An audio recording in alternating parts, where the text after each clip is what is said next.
Salam semua, apa khabar? Jika anda sedang menonton sesi kali ini, maknanya mata anda sedang berfungsi dengan baik. Mata anda adalah umpama kanta yang menerima cahaya masuk melalui fenomena pembiasan. Jika anda mengalami masalah rabun, anda memerlukan kanta untuk membantu mata anda melihat dengan lebih baik. Topik kita kali ini ialah kanta. Ada dua jenis kanta utama. Pertama, kanta cembung dan kedua, kanta cekung. Mari kita kaji ciri-ciri penting mengenai kanta cembung. Ini adalah rupa bentuk kanta cembung.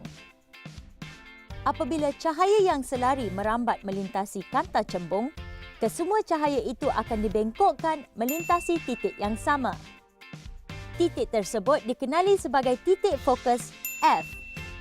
Panjang antara titik fokus dan pusat kanta dikenali sebagai panjang fokus F.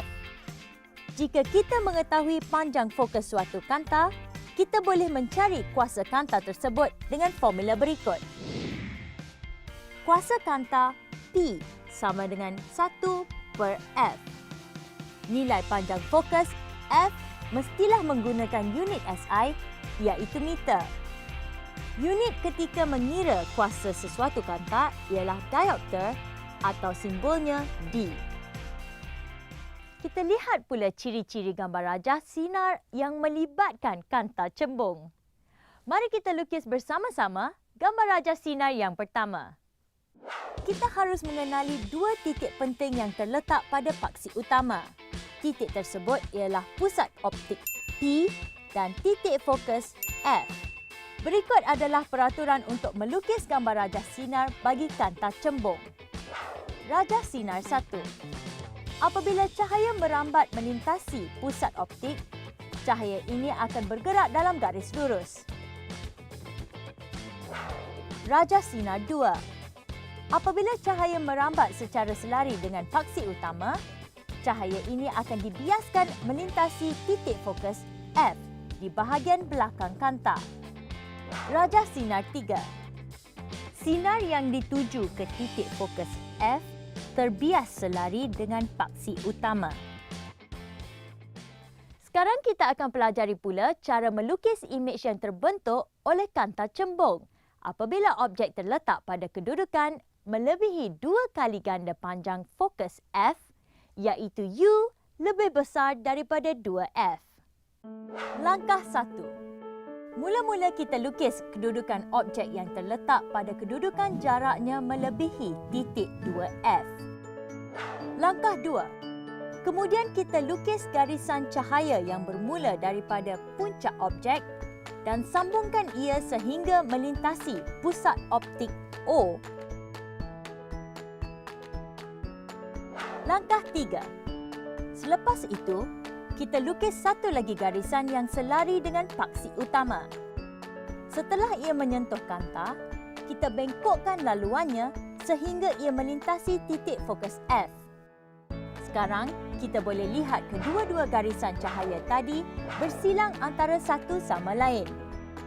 Pada titik persilangan ini, kita lukiskan imejnya seperti berikut. Ciri-ciri imej yang terbentuk ialah songsang, mengecil dan nyata. Apa kata kita melukis gambar rajah sinar untuk menunjukkan imej yang terbentuk daripada sebuah kanta pembesar pula? Kita perlu ingat semakin dekat objek dengan kanta, semakin besar imej yang akan terbentuk. Untuk lukis imej kanta pembesar, objek harus diletakkan pada kedudukan jaraknya kurang daripada panjang fokus F, iaitu U kurang daripada F, seperti berikut. Seterusnya, kita lukis garisan yang bermula daripada puncak objek dan sambungkan ia melalui pusat optik P. Selepas itu, kita lukis pula garisan selari dengan paksi utama dan bengkokkan ia melintasi titik fokus. Untuk kes ini, anda akan dapati tiada persilangan untuk kedua-dua garisan di belakang kanta ini. Maka langkah seterusnya, kita lukiskan garisan putus-putus seperti berikut. Tarik garisan putus-putus ini ke hadapan kanta untuk mencari titik persilangan. Lukis imej pada titik ini. Maka, ciri-ciri imej yang kita lukis ini ialah tegak, saiz membesar dan maya. Sekarang mari kita belajar pula gambar rajah sinar untuk kanta cekung. Ini adalah rupa bentuk kanta cekung. Sinar 1. Sama seperti kanta cembung, apabila garisan cahaya melalui pusat optik O, ia bergerak lurus tanpa dibengkokkan. Sinar 2. Apabila ada cahaya melintasi kanta selari dengan paksi utama, ia dibengkokkan seperti berikut. Di mana jika kita panjangkan garisan ini, ia akan melintasi titik fokus di hadapan kanta. Sinar 3. Apabila cahaya bergerak menuju titik fokus di belakang kanta pula, ia akan dibengkokkan selari dengan paksi utama. Sekarang, mari kita mencuba soalan-soalan berikut. Sebuah kanta cembung mempunyai panjang fokus 10 cm. Kira kuasa kanta yang diperlukan. Kesilapan utama ketika menjawab soalan berikut, para pelajar lupa untuk menukar unit sentimeter kepada meter. Pastikan anda tidak melakukan kesilapan sama. F sama dengan 10 cm, sama dengan 10 bahagi 100, sama dengan 0.1 meter. Maka, kuasa kanta P sama dengan 1 bahagi 0.1 sama dengan 10. Maka jawapan akhir kita ialah 10 diopter atau 10D. Pastikan anda tulis unit yang betul. Lukis rajah sinar untuk menunjukkan lokasi imej kepada objek tersebut. Jawapan.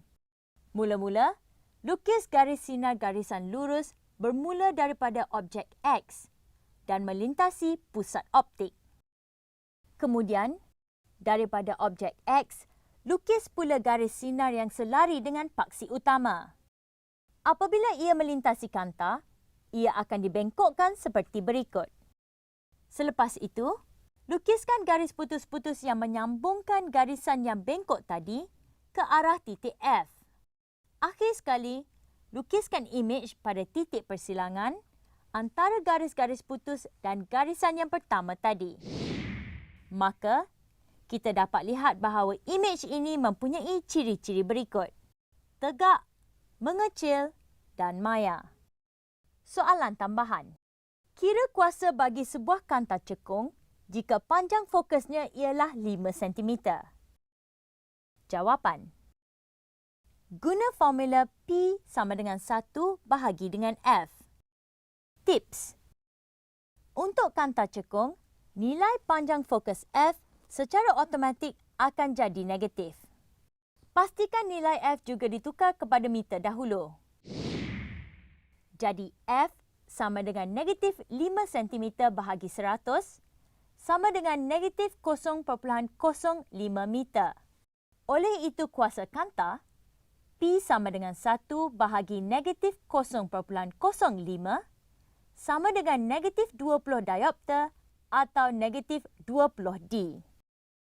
Apa kata kita imbas perkara penting yang telah kita pelajari kali ini? Cahaya merambat masuk ke kanta melalui fenomena pembiasan. Setiap kanta ada rajah sinar yang tersendiri.